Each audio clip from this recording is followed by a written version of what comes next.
So, George, you've been running a very successful law firm, the law offices of George Salinas, for almost 10 years. So, first up, congratulations on your anniversary next year. And I would love to just jump in and hear your origin story. So, what got you into law in the first place? Yeah. So I've thanks by the way for the congrats. Absolutely. When I hear it, it doesn't. I had to remind myself, like, oh wow, this is going to be 10 years coming up.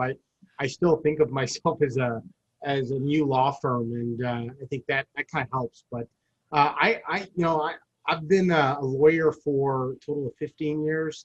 Had my practice for going on 10. But what originally drew me to law growing up as a kid was just my mom was a legal secretary in the federal courthouse. My dad was a car salesman, so I spent a lot of time in both places. So I think the attraction to being a trial lawyer was sort of like the way to marry the two for me.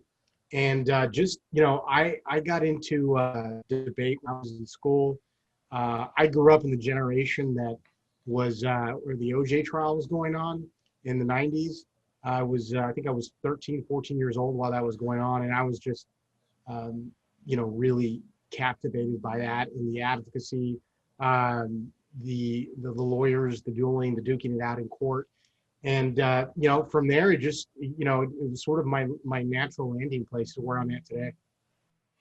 Yeah, so I didn't prep for this or anything, but did you get a lot of those soft skills and stuff from your dad, and taking home conversations, and then you kind of transition that to the trial, prepping for trial and stuff like that? Yeah, so I think obviously I got something from both places where being around my mom's place of work and also being around my dad's place of work, yeah, I think hearing and picking up things and listening to I think some of like the intangible things that you can't teach, how to talk to people, how to treat them, with respect. But being on a sales floor, for example, a lot of that stuff is applicable to what I do today, and also things that I think I developed working. I mean, I've worked since I was 16, and so picking up a lot of those skills that apply, as a trial lawyer inside the courtroom, but also importantly inside our office. Absolutely, dealing with the staff and dealing with individuals. Just I think when you have those skills, it's so they're so valuable for all facets of the business. And I kind of wanted to jump in, before kind of the transition from law school. So you work for a couple firms. You work for, and I may pronounce these incorrectly, Donnell, Abernathy, and Kishnek, and then the law office of Fidel Rodriguez Jr. And in kind of 2011, you struck out on your own. So what was kind of the transition? Was it, hey, I got the 5 years under my belt? What was kind of that transition like? Yeah, it was a good question. I started off on the defense side. That firm that you mentioned, Donald Everything in Kishnik, is a defense firm. And my plan was to spend a couple of years there learning the defense side. And then eventually, I kind of knew that I would eventually, at some point, then turn into a plaintiff's lawyer. I left to start doing plaintiff's work a lot sooner than I had planned. I had met Fidel Rodriguez, who's a very successful, well-known local plaintiff's lawyer, or really statewide. But and I had the chance to work under him, learn under him for 5 years. I had actually pursued another opportunity that wasn't quite what I was. I took another opportunity, but I knew at that time that I was really the calling that I had to start my own practice was still there, and I needed to just do it now. And I actually started my own practice in 2011, which was the same year that I got married, and it was like 4 months before the wedding. And so No stress is there. yeah, right. Like you talk about budgeting. But that's one of those things where I realize, like, if I just sit around and wait for the perfect time to do this, it's never going to happen. There's never, like, the stars don't just align and the sky's open and you make your grand entry. A lot of times it's just, facing the truth and making the decision from one day to the next. Absolutely. I heard kind of a similar thing when people talk about having kids. Like, there's no perfect time, and you just got to kind of do it and you make it work. And let's talk about running a PI firm. So, it seems like your firm just goes from strength to strength. You're named top 100 trial lawyers. You're named 2020 Texas Super Lawyers list. And basically, you just seem to have this track record for continuous improvement towards excellence, towards just constantly striving to be better. Let's talk about the employee side. What do you look for when you're trying to find someone that's a right fit for your team? There are a lot of qualities that I look for, but the most important to me are folks that are effective communicators. Because I mean, communications involved in any field, but for me, the most important is dealing with talking to our clients, like they're people, and being able to communicate how much that we care. There's just a lot of that stuff you can't teach that. I mean, you can have someone that knows, that is really on top of things, organized, and knows how to handle a case from beginning to end. But at the end of the day, if that person can't communicate effectively with your clients, and your client ultimately is not happy, then for me, it's a non-negotiable. It starts with and ends with communicating with clients for me. But yeah, that's definitely one of the most challenging aspects for me at least, running a practice has been, and it's been trial and error, but is finding the right folks, what to look for in folks, and identifying those folks, and then ultimately making sure that they stay, inside of your tent. But yeah, that, I definitely, this is the kind of stuff they don't teach you in law school, right? Right. And so it's a really critical part of my practice. The people that I have that have been with me for a number of years now are just folks that have qualities that you don't often find on a resume. Yeah, so that's kind of where I was going to go next. Is there things that you do to try to pull that out? Like, for example, do you do any type of personality assessments like DISC or Myers-Briggs or Colby or whatever? What type of things do you employ to try to find those and draw those out of people? Yeah, so that's one area for 2021 that's targeted for our area of improvement internally, as far as operations, is to use a test like one of the three you've mentioned, or what we're looking at. But for me, I mean, I started off on my own. It took me probably at least 2 years before I hired my first employee. The way that I started off, and I mentioned I was getting married, and it wasn't something that I had planned as far as the decision. I always kind of knew that I would gravitate towards that, but I didn't have the resources when I started off on my own to hire my first employee right away, and so I've kind of learned this as you go. But I think I mean, for me, I meet with everybody with the interview. I mean, well, 2020, you can't do that anymore, right? But we have at least 2 or 3 interviews, sit down with folks, come up with scenarios, talk about what are some of the things that draw them to plaintiff's work or to work at a plaintiff's law firm. And you'd asked me earlier about the qualities that I look for in folks. I think one of the most important ones to me also is folks that are able to take, constructive criticism and feedback, and that are open to that, especially for lawyers. That is one of the things that stops, I think a lot of people from growing, especially I've seen on the law side, is the willingness to learn, the willingness to take feedback, constructive criticism, and to just understand that, you can be better. You can always be better. And that starts with me. I love that. And that's my very next question was going to be, how do you ensure that your team, that you're keeping them up to high standards? So is a radical candor and that those tough conversation, is that a big component of that, keeping those high standards? Absolutely. I think that, number one here, all of our staff and employees know that everything revolves around our relationship with our client, everything, right? And look, you're gonna, we deal with a lot of folks day in, day out. There are sometimes going to be miscommunications. There are going to be sometimes some disagreements, but nothing that we can't work through. Um, it's making sure that any of these issues aren't actually systematic, and it's not part of our system that causes anything. And so, yeah, I think all of our folks know that they have to keep their clients happy, our clients happy. And if not, if there's an issue, I mean, it's escalated. There's no, step one, step two, step three, step four, and then I'm in step four. I'm, when it comes to that, I'm involved each step of the way.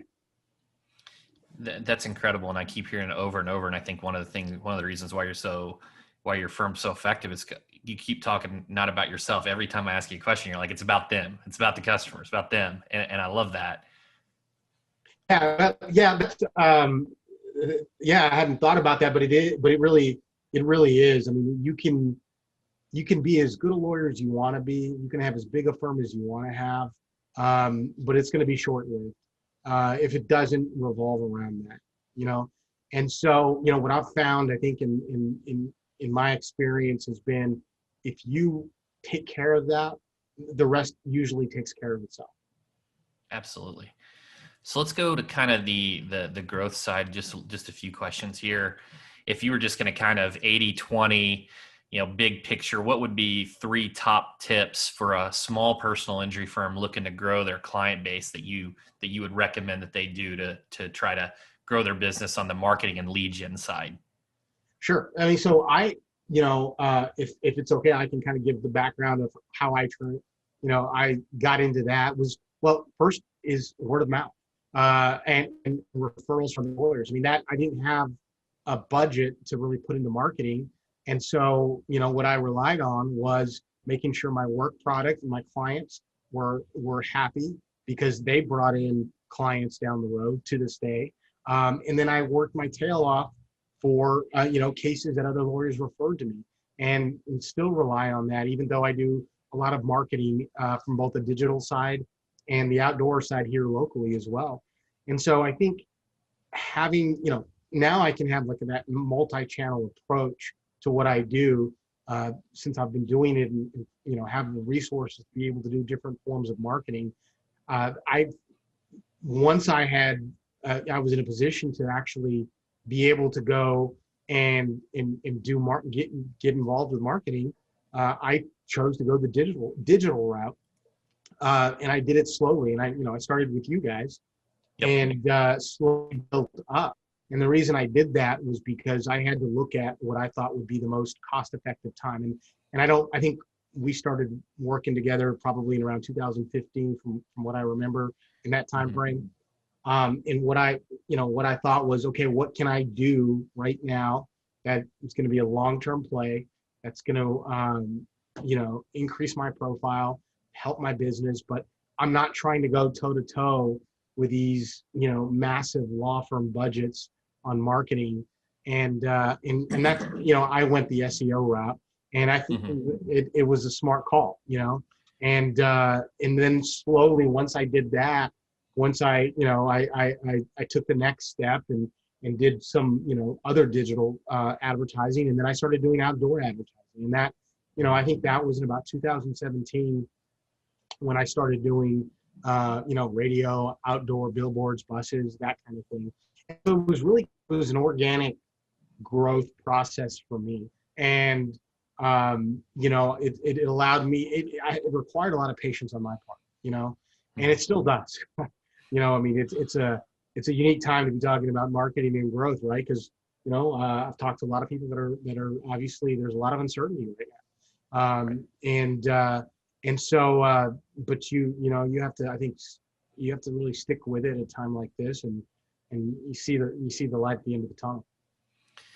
Yeah, and I think you're doing it right with the multi-channel approach. So we get to see, fortunately, we work with a lot of PI attorneys, and we get to see, the different approach to marketing, and some will just go all in on digital and they'll avoid traditional entirely. And then others will go all direct response, or it's just like this either or. And I see the benefit from the brand recognition, and just from an SEO standpoint, if people recognize your billboard and your name when they Google you, even if you're the second or third result, you might capture that click through. Then Google thinks you're a better result and may serve you the number one position.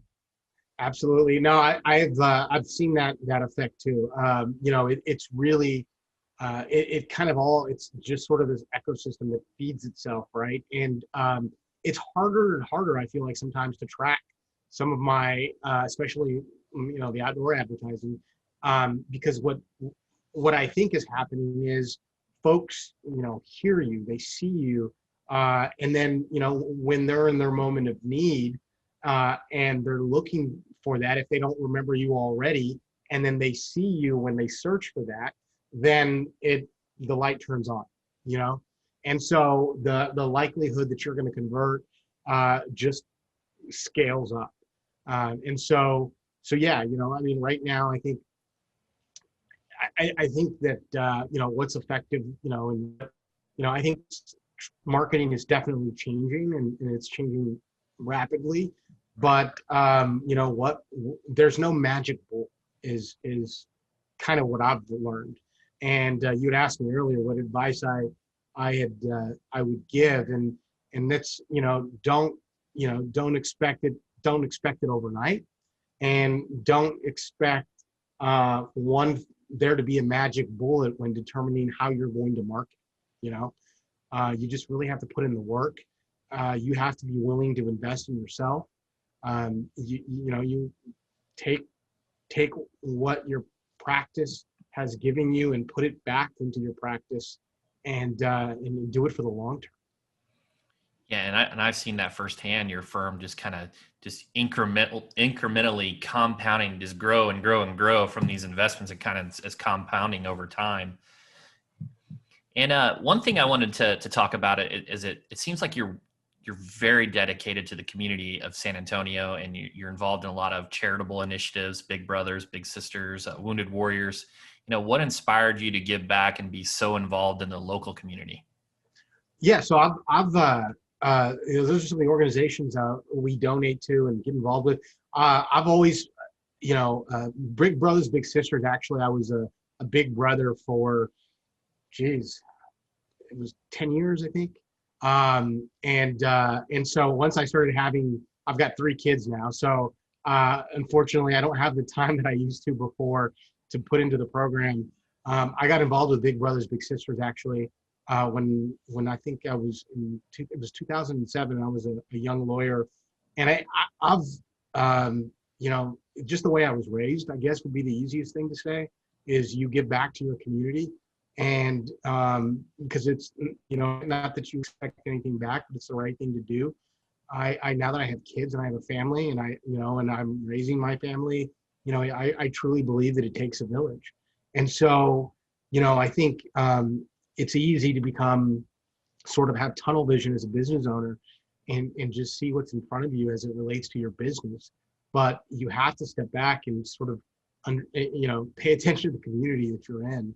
And I'm interested in a lot of different organizations that I'm currently involved with, and I think that's something that I'm never going to give up. I don't have the time that I used to have, unfortunately, to put the volunteer hours into it.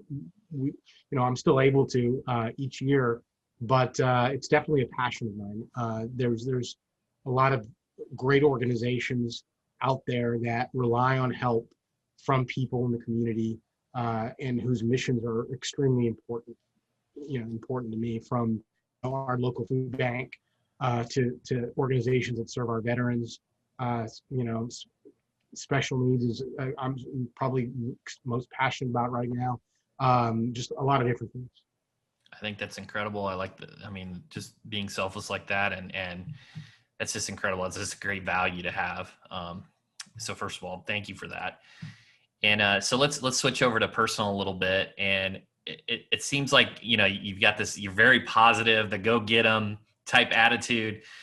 So what makes you jump out of bed in the morning to kind of to go hit the ground running? Do you have like a morning routine? Or is it like, how do you start off your day? Well, it's three. I have a 5-year-old, a 4-year-old, and a 1.5-year-old. So the way I start off my day is with chaos and stuff. But no, I've got my routine. I mean, I obviously I want to see my kids before they're off and out of the house to daycare, and that seeing that as the start of the day, and I'm listening to podcasts on the way to work, business related podcasts. Usually, once in a while, I'll listen to music, but starting off with my 6-shot Americano from Starbucks on the way to work, need my dose of caffeine. I'm a night owl, and it's been every year I vow that's when I'm going to break the habit and start going to bed at a reasonable hour. But usually, I stay up. That's when I love, I'll read or catch up on stuff. But I need my caffeine in the morning. So, but I wake up thinking about, obviously I've got 4 or 5 things I know I need to get done for my cases, and 4 or 5 things I need to get done for my business. I've used different, I use different apps and things. Right now I'm using an app called Notion that I really like. Oh, I love Notion. That's what Yeah. That's what we use on our knowledge base. In fact, I'm going to share my screen. I normally don't do this for our audience that's watching on YouTube. And so our notes here for the interview is all on Notion. Oh, cool. Yeah. Cool. Well, that's good to know. I really, so that's my productivity app right now. And I think that it's honestly the one that of all the ones that I've used, it's the one that I like the most. And so, yeah, and I get to the office, try to get here before 8, at 8, and just hit the ground running. Obviously, right now it's tough because one of the things that I really enjoy about what I do, especially, as my business has grown and getting to bring people into the business and seeing people's faces, talking to people. And that, for me, that's been one of the big challenges with 2020 and COVID, is not being able to feed off that energy from my office. Right. And it's, I'm productive when I'm working from my office at home. I'm on task. I'm getting it done. But it's a different feeling. I mean, I know that's a whole probably another conversation, but for me, what I really enjoyed in the mornings and the routine was, getting that, walking to the kitchen and interacting with folks, saying hello, and seeing people's smiles and using that and really getting your day started. And as a business owner too, I think it just really sort of rewarding, just when you see people showing up to work every day, ready to work, and do your thing. I love the habits, that's incredible. The business podcast, the Starbucks. My wife makes fun of me for the pumpkin cream cold brew. That's my go-to right now. And what about on the like the physical side? Like staying in shape, because we're all working from home now. I mean, now some of us are starting to get back to the office, of course, but it's just been this different dynamic. So what about like the mental and physical conditioning? Yeah, so that I try to do cardio 3 times a week, 4 times a week. We've got some weights at home that I try to use at least twice, 3 times a week as well. And staying active, I'm laughing because with the cardio, with 3 kids, like it really, like it's a cardio workout, right? Every day, just getting them to the bath. But I think it's extremely important. I mean, I definitely I feel, especially with mental health, physical health, it's really important, and for anyone, but especially lawyers, the rates that we have in our profession for things like depression, rates of suicide, things like that. It's really something, that I've paid attention to since I started practicing law, and definitely something that I think we need to pay more attention to as a profession, especially in light of some of the challenges that we're all facing, right? Um, and that includes not being as active, not walking around. And it's you know I think you probably know this, but I'm the type of person that really feeds off of interaction, right? And so, I will take, mental notes when it's like, okay, why, am I not feeling as good as I normally would in the situation, right? Or what am I missing? And so paying attention to those cues is something that I think I've done a much better job with, especially when it comes to managing stress, because it's so easy to get lost in the wilderness, especially when you're balancing the demands of running your practice, running your case doc, and then having a family or doing whatever else you have outside of the office. It's really easy to lose sight of when you maybe you need some help, maybe you need to do something to take a step back and decompress. So yeah. That's a great piece of advice, and certainly I 100% agree. And George, as we come to this, our closing segment, it's our 3 for 3. It's just a quick fire round, 3 questions, 3 minutes. So number one, I think you're gonna know where this one's coming from. What is your top search engine optimization tip? I research who you work with. I know before I started working with you guys, I'd been through a few, and it is really easy to lose money in digital advertising, obviously, by not working with reputable vendors, by not asking for recommendations and references, and that would be it. I mean, I would do it and do it right. And when I say do it right, don't expect the results to come overnight. Stay in it for the long haul because you're playing a long game. Great piece of advice, and thank you for that. And second question, which entrepreneur do you admire the most? I like Mark Cuban. Yeah, I like Mark Cuban. I don't know that no one's ever asked me that, and I don't know that I would say that it's the most, but his energy is something that I really like when it comes to how passionate he is about his businesses, plural.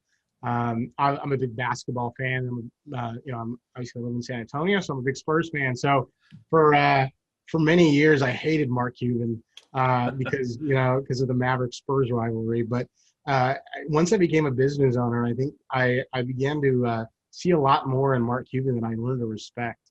And obviously Tesla is another company that I watching them grow with Musk.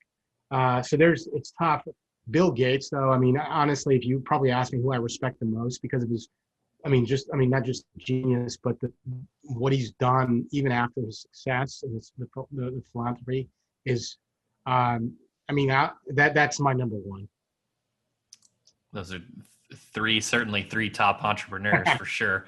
I went off script and you got to hold me to it. If you have to hold me to it, it's Bill Gates. Well, I was going to say, you kind of threw me for a curveball since you're in San Antonio with Mark Cuban, but I get it.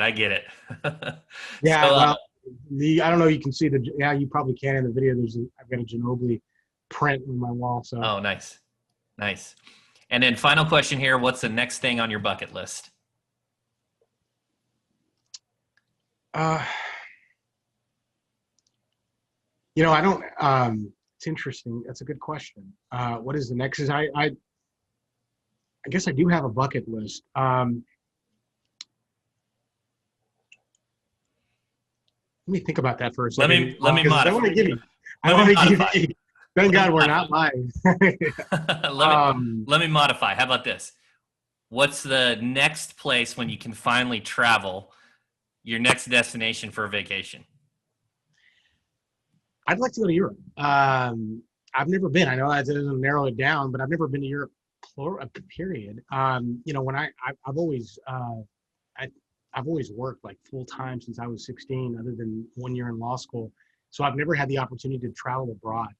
And other than, north and south of the U.S. But, I'd love to do that. My wife studied abroad when she was in college. And I think I'd like to share that experience, have that experience, and take the family. So that would be cool. Um, and yeah, but realistically, the next place I'm probably going to travel, hopefully, will be Disney World, because I've never been there either, and I want to take my kids. Nice, nice. Yeah, that'd be great. Well, George, thank you so much for coming on the show. It's been great having you. Yeah, thank you.